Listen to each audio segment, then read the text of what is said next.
por merienda llevaban 14 cuaretillos de agua.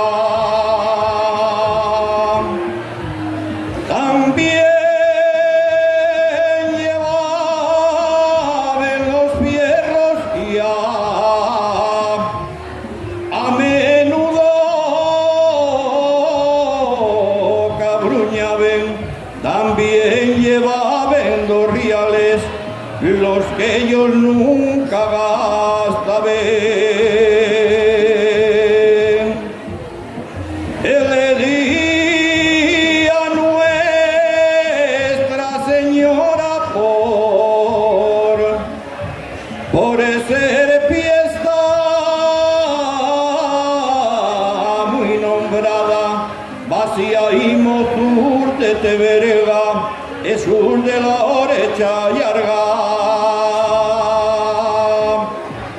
Quien fuera carepinteiro pa' allá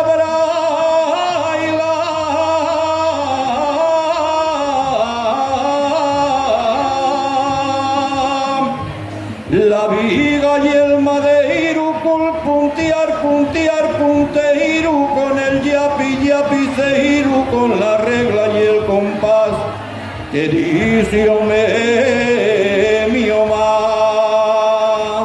que fuas, que subías, que almorzas y que decías, pa' los que vienen